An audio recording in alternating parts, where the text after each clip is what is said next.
de João, no capítulo 1. Primeira carta de João, capítulo 1, que diz assim a palavra de Deus: o que era desde o princípio, o que vimos com nossos olhos, o que temos contemplado e as nossas mãos tocaram da palavra da vida. Porque a vida foi manifestada e nós a vimos e testificamos dela e vos anunciamos a vida eterna que está com o Pai e nos foi manifestada. O que vimos e ouvimos, isso vos anunciamos, que também tenhais comunhão conosco. E a nossa comunhão é com o Pai e com o Filho Jesus Cristo. Essas coisas vos escrevemos para que o nosso gozo se cumpra. Queridíssimo e eterno Deus, obrigado, Senhor, desde já por essa palavra, em nome de Jesus. Amém. Assentado, por favor.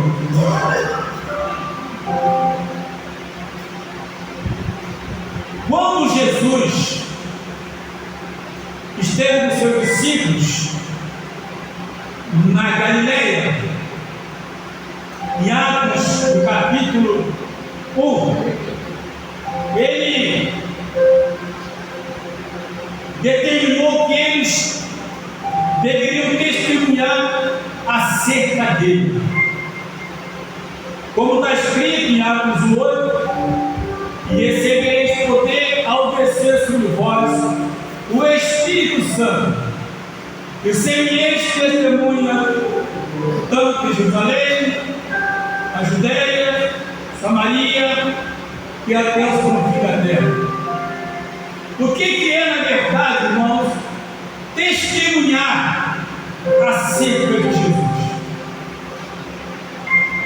Por testemunhar acerca de Jesus, começa primeiro pelo entendimento que nós temos acerca dele, pelo entendimento que nós temos acerca da salvação, porque nunca devemos falar daquilo que nós não cremos ou não sabemos.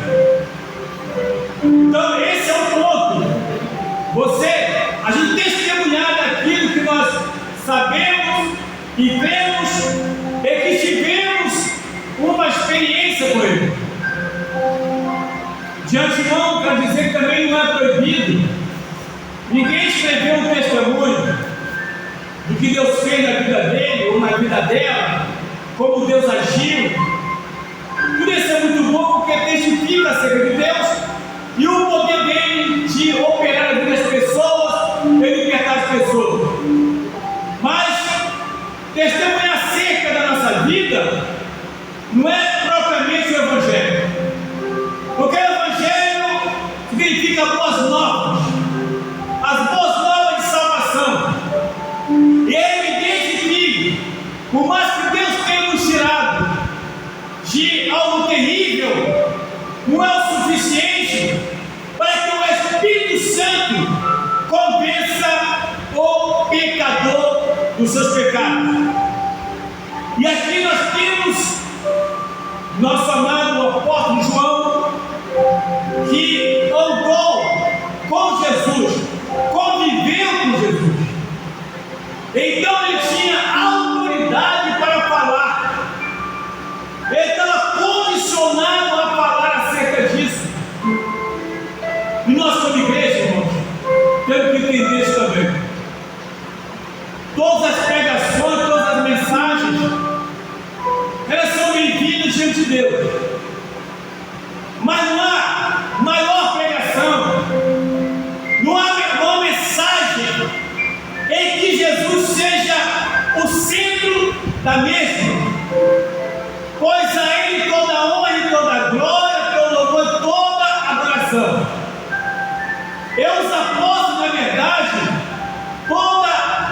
vida deles, toda a vida deles, foi testemunhando acerca do Senhor Jesus Cristo. O que nós vemos, na verdade, se analisarmos o Evangelho de Lucas, por exemplo, que é o livro das parábolas, ele fez um levantamento de todo o histórico acerca de Jesus Cristo. E quando a gente olha também acerca do apóstolo Paulo, também, ele diz que recebi do Senhor também vos ensinei.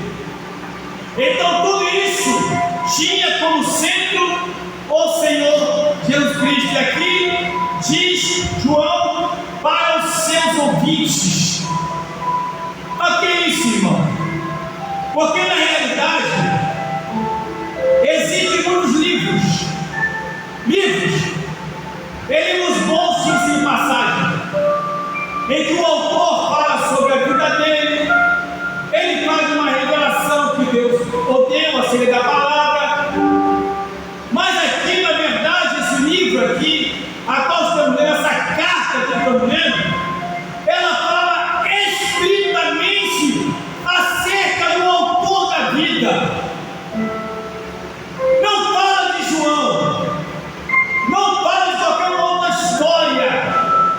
Ele aqui não fala dos profetas, ele não fala de Moisés, ele não fala de Abraão, ele não fala, na verdade, de Ezequiel, José, de Miqueias, de Elias. Não, ele não fala dos profetas, não fala da lei. Ele fala do Evangelho da graça. E não existe Evangelho da graça se Jesus não for o centro. Pois bem, ele diz assim: o que era bem no princípio. Ele aponta para o capítulo 1 do Evangelho de João. No princípio era o Verbo. O Verbo estava com Deus e o Verbo era Deus.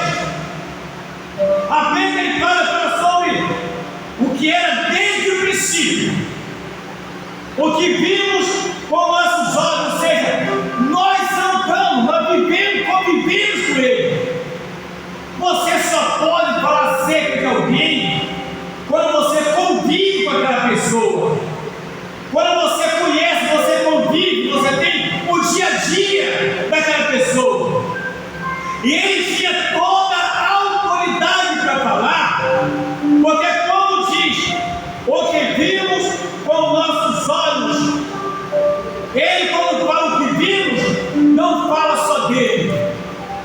Ele fala dele, ele fala de Pedro, ele fala de Tiago, ele fala de André, ele fala de todos que andaram, que conviviam, ou seja, comiam pão, comiam peixe, tomavam água, subiam ao monte para orar.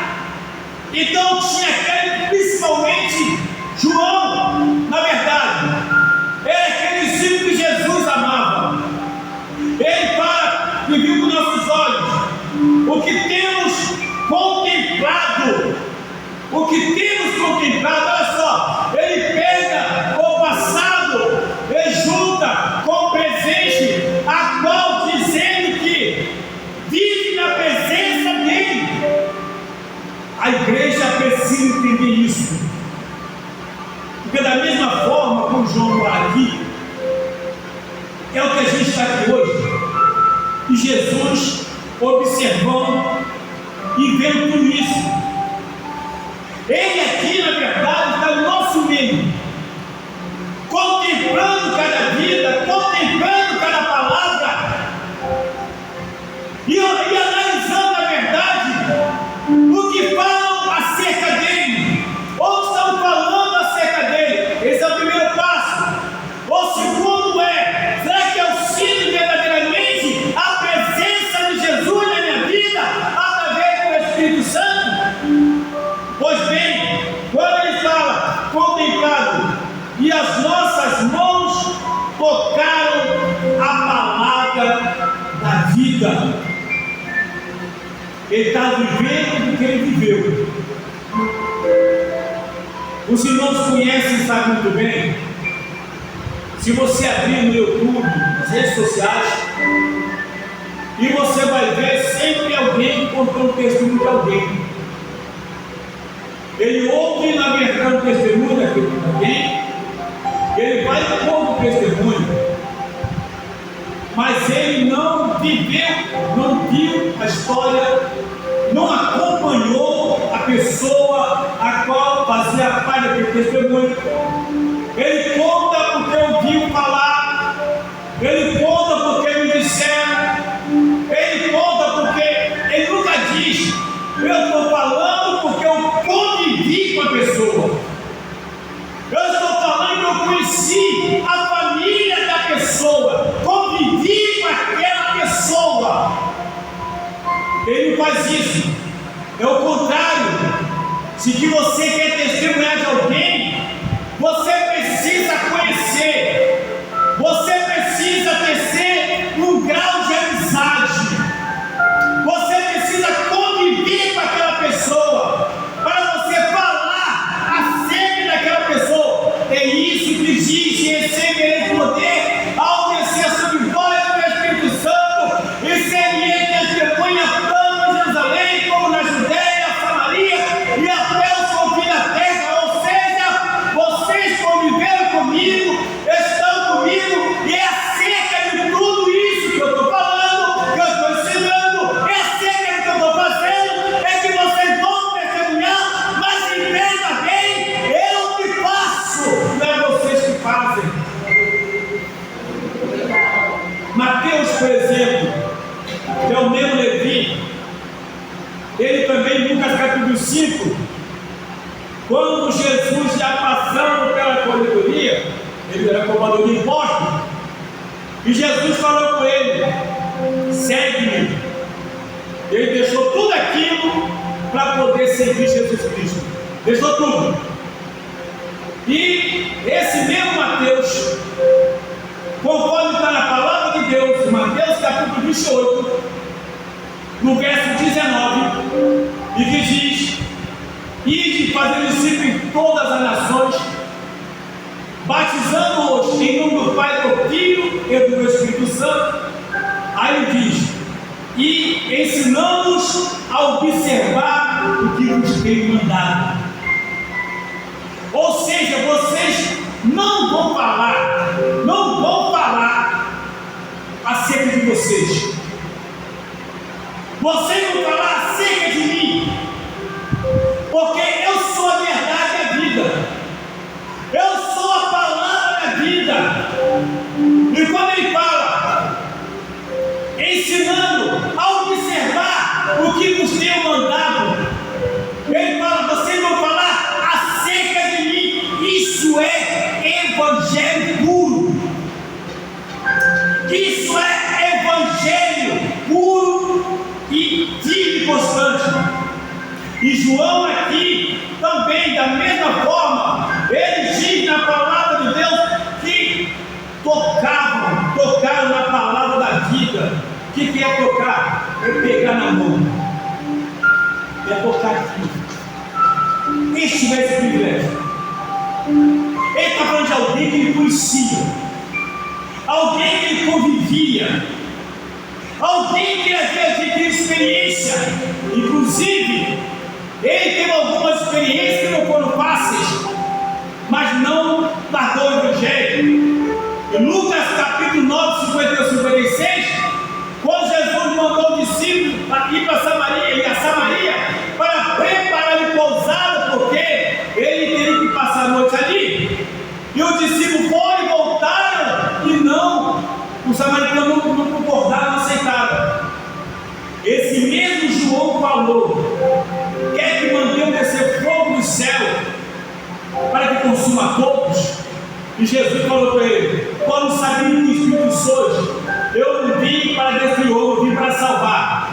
Esse mesmo João aqui teve que passar por essa situação para aprender. Quem tinha vindo para dar vida e não para matar, não tira vida do ser humano. É isso aqui. Esse mesmo João também, da mesma forma, quando algumas pessoas passando lá usando o nome de Jesus, ele falou: mestre,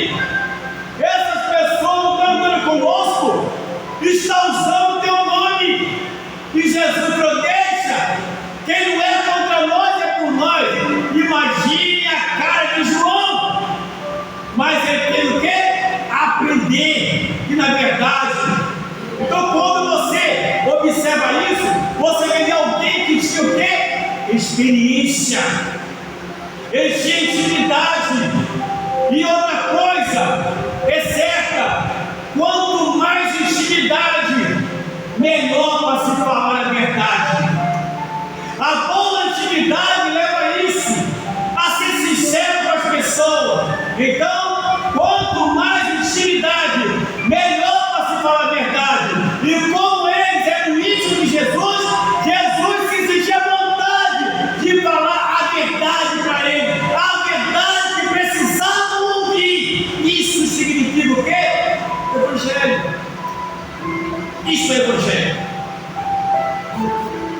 Às vezes, como diz a Bíblia, a palavra de Deus, em Lucas capítulo 22, a partir do versículo 31, em que Jesus falou: Pedro, Satanás tem tentado você andar como um filho, mas eu roguei por vós, para que a vossa mão se desfaleça, quando te converter, fortalece os teus irmãozinhos. Aí Pedro vai e fala o quê? Olha só, eu estou à disposição para ir contigo, preso ou até a morte. E Jesus falou: não, antes que complete, porque você vai me negar 3 vezes. Então, isso aconteceu. Pedro, quando negou Jesus 3 vezes, ele chorou amargamente, porque relembrou aquilo que havia ouvido. Isso é Evangelho.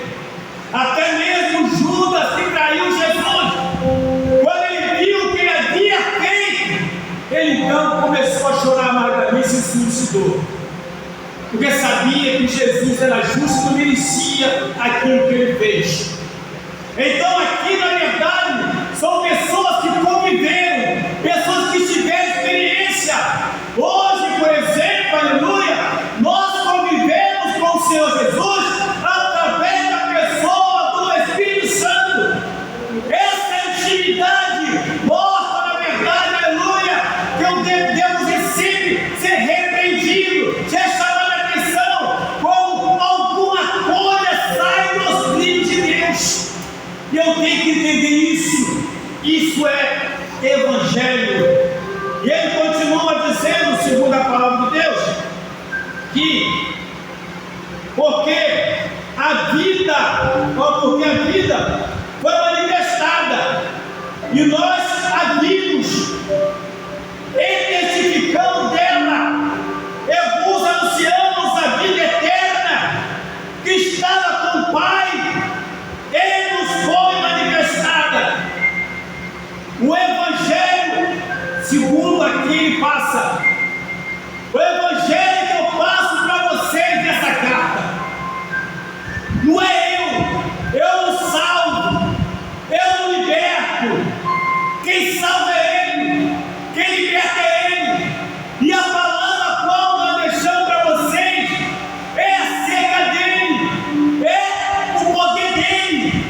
Nós convivemos com Ele, nós fomos libertos com Ele, por Ele, e vocês também foram libertos por Ele. Então honra esse nome, glorifica esse nome. Gente, quando a gente vê, às vezes, em algumas situações, em que o nome de Jesus não é colocado em evidência, dá tristeza sim.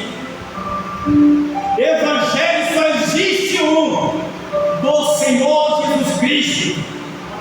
Evangelho só existe um, daquele que morreu na cruz do Calvário, foi sepultado e ressuscitou ao 3º dia. Quando Jesus me chamou, foi na pregação do Evangelho. Na pregação do Evangelho, que tirou lágrimas dos meus olhos.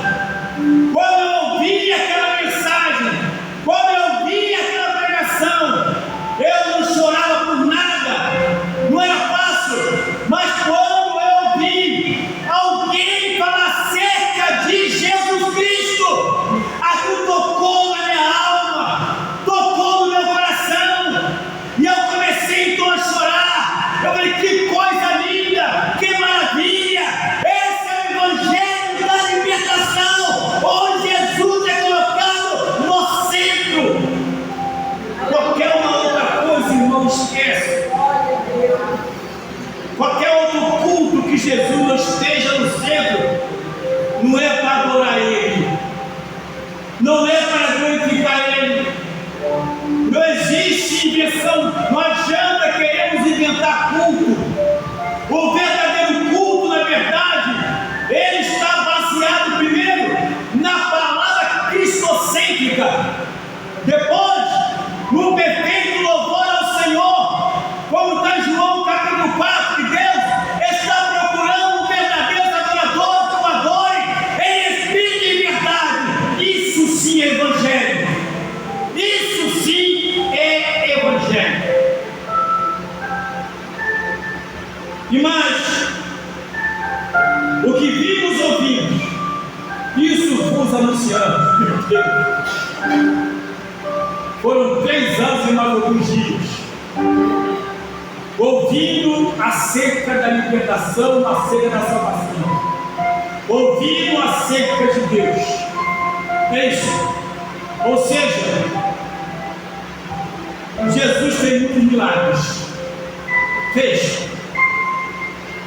Mas acontece que o que me chamou a atenção é que Jesus ele não falava assim: a tua fé te curou. Todos os milagres, se você for ver em Marcos capítulo 5, sobre a mulher do fluxo de sangue, se você for ver em Mateus capítulo 8, capítulo verso 1, sobre aquele leproso, se você for analisar, por exemplo, em João 9, o cego de nascença, se você for ver em João capítulo 5, a partir do versículo 1, sobre aquele coxo que estava 38 anos ali, e se você for ver tudo isso, inclusive sobre os 10 leprosos que voltou só um, a tua fé te salvou. Então, a primeira coisa que a gente avalia não é questão do milagre, o milagre físico, mas o milagre da vida. O milagre da vida que somente Jesus Cristo pode realizar na vida do ser humano. E aqui ele fala, na palavra de Deus, o que vimos e ouvimos. Aí entra, na verdade, a nossa pergunta hoje: o que é que se tem ouvido na igreja? Que tipo de mensagem estão pregando na igreja? Que tipo de pregação está sendo pregada na igreja?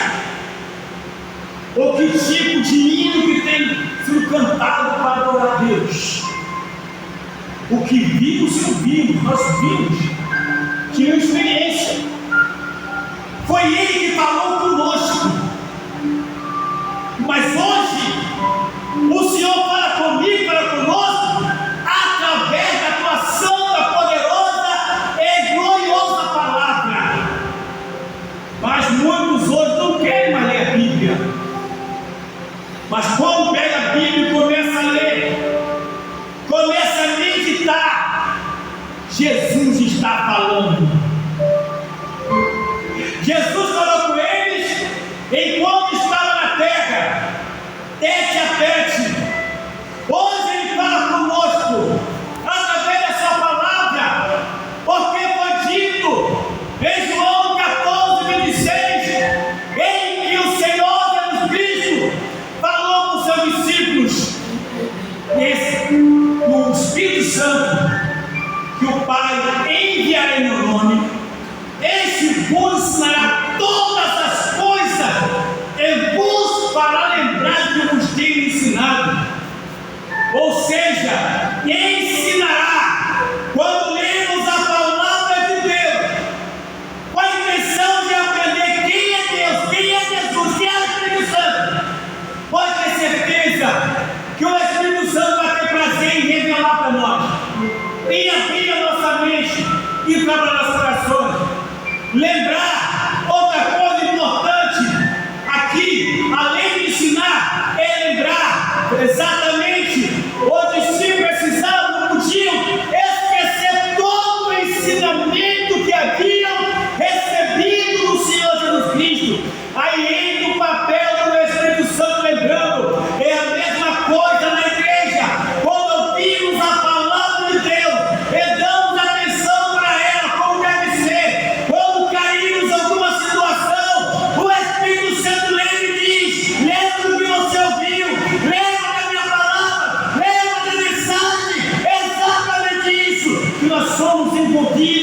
pelo Espírito Santo.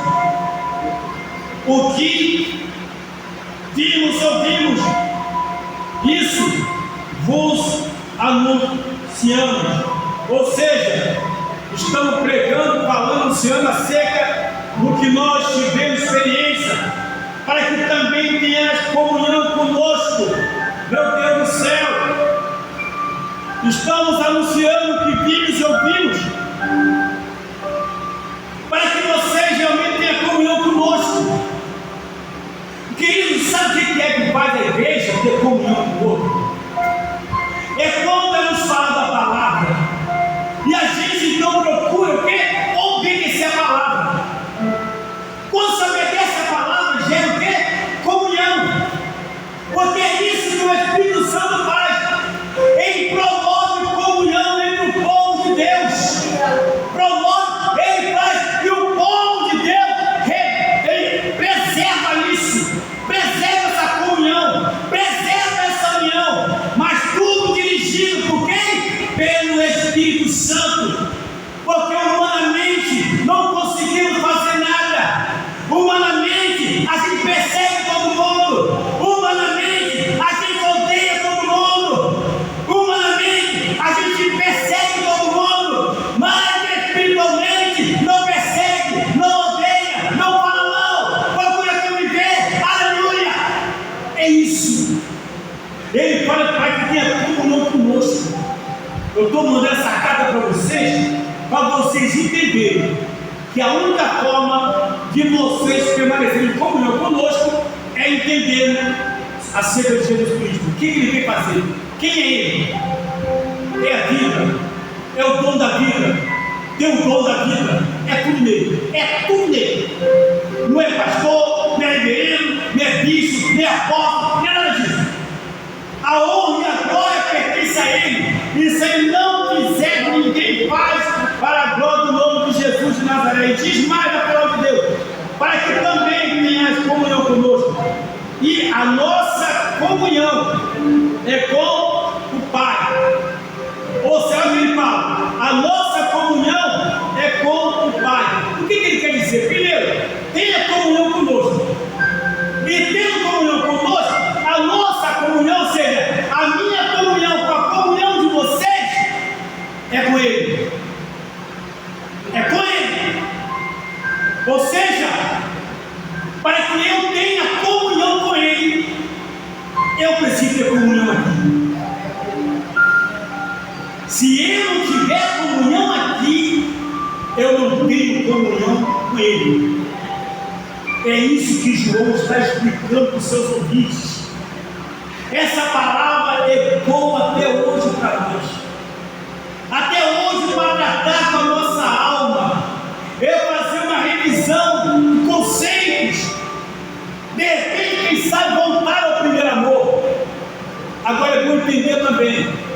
A verdade que, para quem estava nessa carta, para aquele povo que estava nessa carta do céu do Senhor, com certeza ninguém estava bem. Ou melhor, tinha pessoas que estavam passando por dificuldade, passando por luta. Inclusive no centro da igreja, alguns dizem pregadores negando a Cristo, ensinando a negarem a Cristo. Por isso eles querem essa carta para chamar a atenção. Mas aí, ele não mandou uma carta dizendo: olha, Deus vai entrar com providência, ou Deus vai te curar aí, fica tempo aí, Deus vai entrar. Não foi isso. Foi chamando a atenção para que tenha comunhão com o Pai, comunhão com a igreja. Igreja, eclésia, aleluia, povo santo, lavado e remido pelo sangue de Jesus. Este era o cuidado que ele tinha, o cuidado com a igreja. Quem tem cuidado com a igreja, a primeira coisa, mantém Cristo como centro da igreja. Quem tem cuidado da igreja, na verdade, procura preservar ou manter a comunhão da igreja. Isso é que é cuidado da igreja. É isso, agrada a Deus. E digo mais, é quando estamos aqui, o Senhor está presente, olhando a minha vida, a tua vida, a nossa vida, nossos corações, sabe como se encontra cada um de nós aqui nessa noite, para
Eu odeio isso.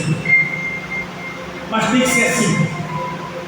Deus é fiel e vela pela tua palavra, em nome de Jesus. Amém.